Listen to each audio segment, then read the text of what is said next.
Ditch porn for the perfect partner. I'm Dr. Trish Leigh, Cognitive Neuroscientist and Sex Addiction Recovery Coach. In this video, we're going to talk about, shock me, 3 things. We're going to talk about, number 1, there is no such thing as a perfect partner, and I'm going to explain that to you. I'm actually making this video for one of our YouTube subscribers. I'm going to call him Lee. That's not his real name to protect his identity, but he emailed me and had a great concern.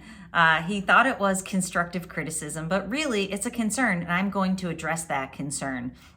When I said in a different video that like attracts like, and I want to explain that to you because what I'm talking about is emotional health, or what's called emotional intelligence. So then number 3, once I talk about that, I'm going to describe emotional intelligence in pretty deep depth so that I can break down what I mean by this like attracts like. And if you're going to attract the perfect partner for you, I'm going to give you exactly what you need to know about that and how to do it in your brain tip strategy. So stay with me in this video, okay? All right, let's dig in. Of course, there's no such thing as a perfect partner. And when I say that like attracts like, what I mean by that is that there are emotionally intelligent or healthy people, and they're over here on this side of the continuum. Then there's very emotionally unhealthy people over here on this side of the continuum. But of course, it is a continuum. So it goes from 1 to 10. And so you can either be very unhealthy or healthy, and I'm going to explain that. But if you consume pornography, it means that you are not up here at a 10 in emotional health. You might be here at 7, you might be here at 5, you might be here at 2, you might be here at 0, but you're not up where you need to be at 10 or close to it, 8, 9, moving towards using the optimal brain pattern, feeling really great, and rocking out your best life. That's up here at 9 or 10. If you watch porn, and let's say you've watched porn for 5 minutes, you've already gone down from that 10. If you've been consuming pornography consistently, frequently, and with any level of intensity, basically you're decreasing your emotional intelligence or health over time of porn consumption. We know that porn damages your brain. It increases anxiety. It increases depression. It increases the chance of infidelity by 300%. That's ruining your relationship. It gives you body issues, physical issues, gives you mental health and cognitive thinking issues. It is decreasing your emotional health. And so what happens is if you've been consuming pornography, and most people start when they're teenagers, then when it's time for you to go out and to attract a partner, you unfortunately attract someone who's less than 10 in emotional health. They're down somewhere at 7, 8, or 7, 6, 5, 4, 3, 2. That's what I mean by like attracts like. So if you're going out there from this standpoint of not being your best self, you're going to attract someone who's also not their best self. But I'm here to tell you that's the majority of the world. And what I'm here trying to do is help you increase your emotional intelligence so that you can go out and attract the most amazing partner ever because you're healthy, you're more attractive. You're going to attract to you what you are, and you'll be more emotionally healthy, and you'll get that. Now, if you're already with a partner, don't worry. Me and the Hubs, we've been working on this stuff for 20 years. Our 20th anniversary is coming up. 20 years we've been trying to become better versions of ourselves and help each other become better versions of each other. So if you have a partner, it doesn't mean you're doomed. It doesn't mean your partner's bad. It means that your partner has room for improvement. And in my coaching sessions with people, I talk about this all the time. I spent a half hour talking with somebody about this yesterday, the things that he needs to do to become more self-aware and to become the better version of himself, and then how to have the conversations with his partner so that she can kind of do what she needs to do to become a healthier version because he's now recognized some of her patterns. And so it's a growth opportunity. And so that's what I'm here to tell you. Okay, so enough about There is no perfect partner. It exists on a continuum, and you will basically attract someone at the number or the level that you are at. That is what I mean. So our goal is to increase that number and help you find or help your partner increase their number too. Okay, so that's 1 and 2. Number 3 is emotional intelligence. Now this is pretty cool. When did I graduate from college? I graduated from college in 1995 with my undergraduate. I went right into a master's program, and then I earned 2 PhDs in 2 areas. But my point about this is that I looked this up, that I started studying emotional intelligence under my mentor, whom I still adore and I still see, which is really cool. I started studying this back in 1995 when I entered into my master's program. My mentor, Dr. Judy Duchan, became my mentor. And I remember being in the library looking up Daniel Goleman's books on emotional intelligence. So what I thought was so cool about that is that I literally was learning that when he was postulating that theory. And that's how long this has been important to me. And I'm here to share it with you. So basically, there's 4 pillars of emotional intelligence. They are self-awareness, self-management, then there is social awareness, and then there's relationship management. And there's pieces underneath each one of those that we're going to explore together right now. But you have to become self-aware because it leads to the others. And I'm going to connect the dots for you in just a minute. Okay, self-awareness, what is that? Self-awareness is being aware of, first of all, who you truly, authentically are. And I have this conversation with people all the time, and they're always like, I don't know who the real me is. I don't even know what I like. I don't even know if I had $5 million, what I would go spend all my time doing, because we're also programmed to become a version that our parents want us to be, that our teachers tell us that we should be, that our influencers tell us we should be. So number 1 for self-awareness is figure out what you really love. And that's the inner child work. Go back to 4-year-old you, 5-year-old you. What did you used to love doing? What did you used to want to be? Now that's one part of it. The second part of self-awareness is, know thyself to master thyself. And what I mean by that is you have to be able to see your own patterns. You have to be able to look at what you're doing, not blame others, not use all the Isings that I've talked about in a different video, rationalizing your own behavior, justifying it, minimizing it. And we know when it comes to a porn habit, people get really good at all of that.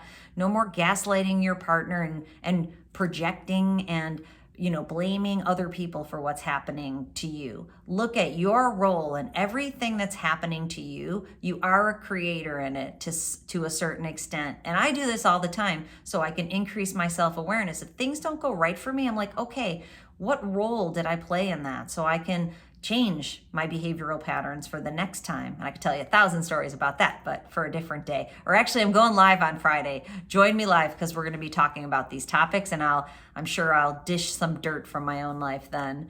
Okay, so self-awareness is figure out what you're doing. An easy way to do it is next time you're angry, why are you so angry? Don't look at the other person, look into yourself and see why you're being angered. If you're irritable, if you're having a great time, why are you having a great time? Look for the why in your life and you peel it back a couple layers and get down deep and figure out who you are. Why are you triggered in negative ways? Why are you inspired in positive ways? That's the real you that's in there. The negative patterns need to be improved for emotional intelligence, and the positive ones need to be capitalized on. Okay, increase self-awareness, which leads to better self-management skills.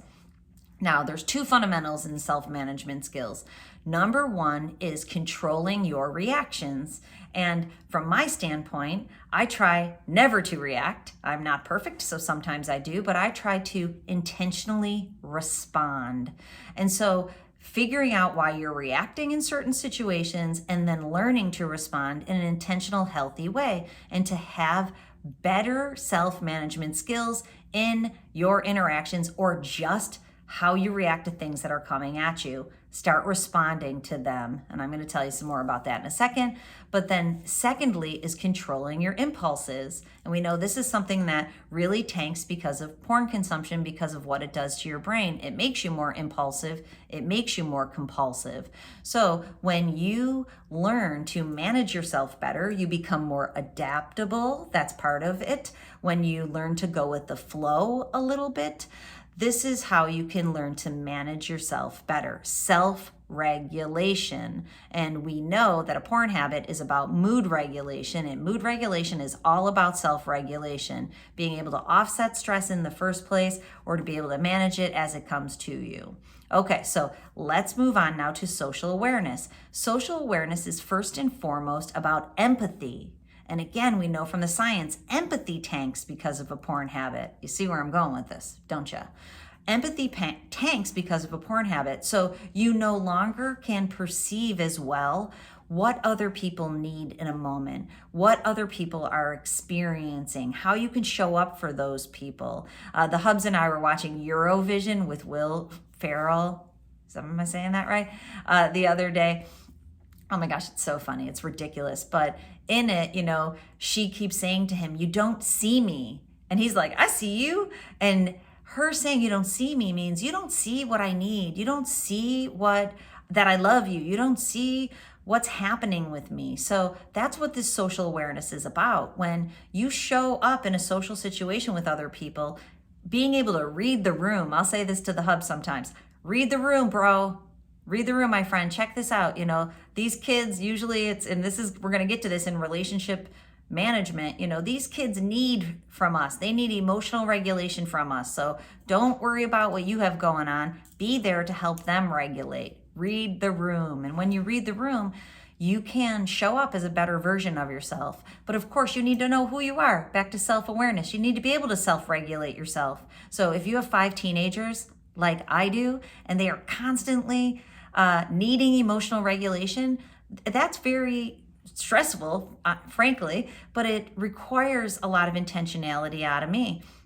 And this happens all the time. It happened just this morning. My daughter came out talking about a text on her group chat that came through in the middle of the night that was stressing her out. So it's like, okay, deep breath. How can I show up for this girl right now? And of course, my husband's like, "That's ridiculous," yada, yada. Not of course, but my husband was, "That's ridiculous," yada, yada, yada. And I'm looking, I'm like, it's not about you. It's about her and her experience. So I said, one of my famous sayings, "May I offer you a suggestion?" And she's kind of going off about this text. And, she calms down for a minute. I didn't talk. I said, can I interject? May I share something with you? And she's like, "Sure."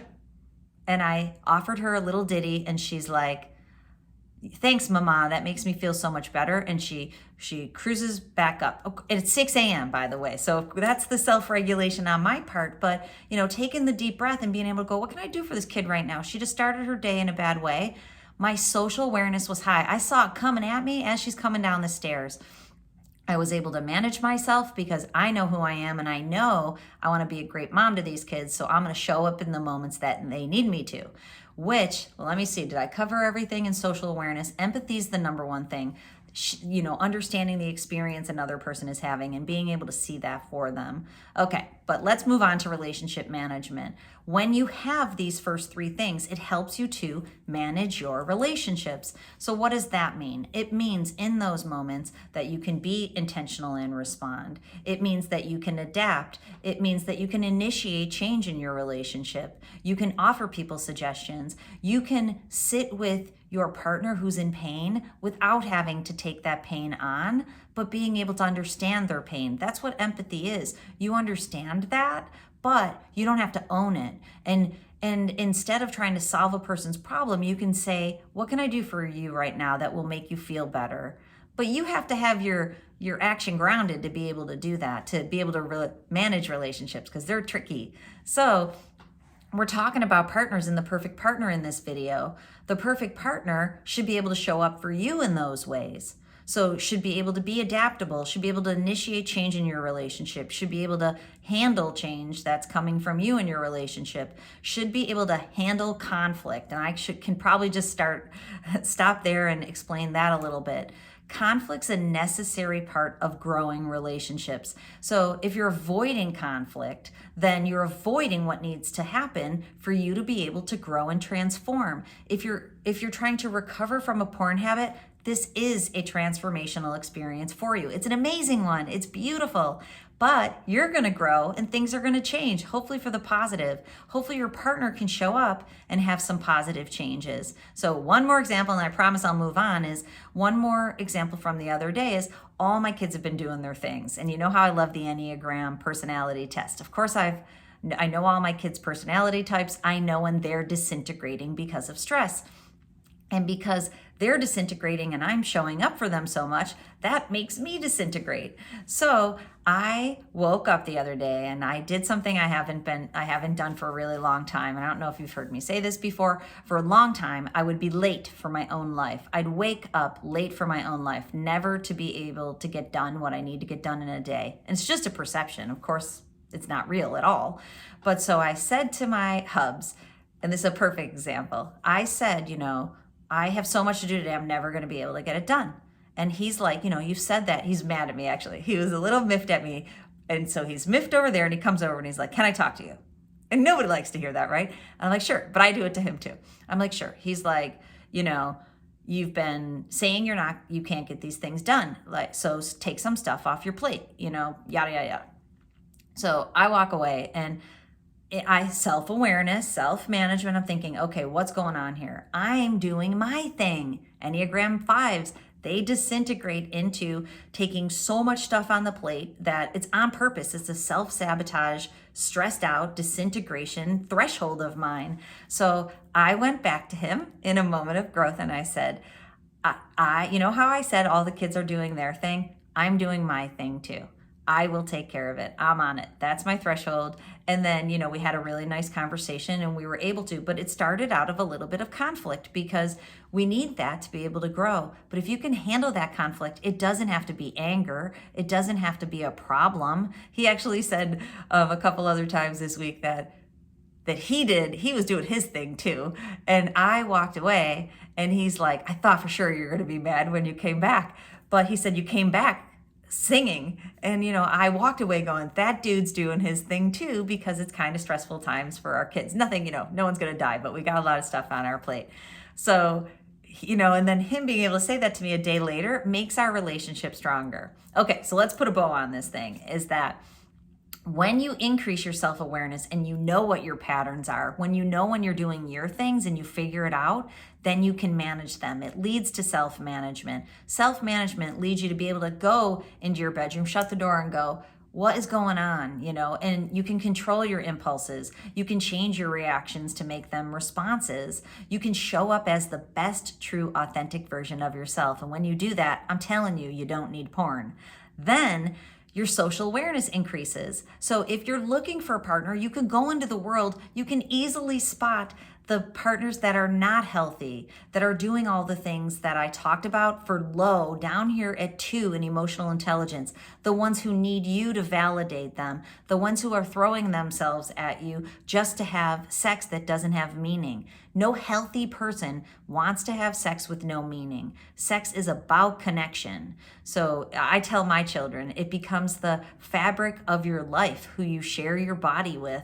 So when you're healthy, you don't want to share your body with just anybody. You want to share your body with another healthy person that you can have true connection with.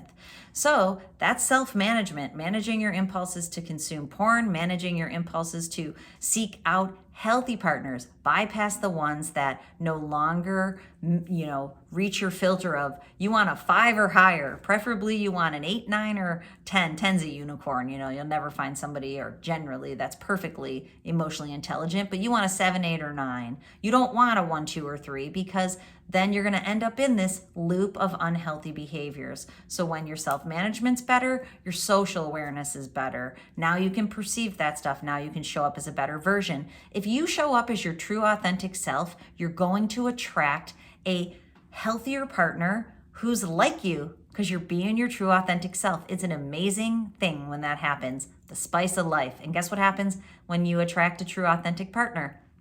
A lot of amazing sex, because you can express yourself truthfully and honestly. You can communicate what your sexual arousal template and needs are, especially if you figure out your healthy ones. And so then you can manage your relationship. When the stuff hits the fan, you can go, this isn't the end all and be all. I can handle this. I'm going to approach. I'm going to engage. I'm going to figure this out with this partner if it's right for me, or I'm going to be able to realize it's not, and I'm going to be able to move on and find somebody else who is healthy. So that's what I mean by like attracts like. You can attract a healthy partner and have amazing relationship and tons of great sex. And if you're in a relationship, it doesn't mean your partner's a bad one or that you're a bad person. It means there's room for growth, likely for both of you, and that you both can go from wherever you are on your emotional intelligence scale, somewhere below 5 to somewhere above 5, and everything's going to change for you for the better. Okay, I hope that helps you out. And stay tuned, because I'm going to make a longer podcast explaining this a little bit more too. So you can watch for that too. All right, until next time, control your brain or it'll control you.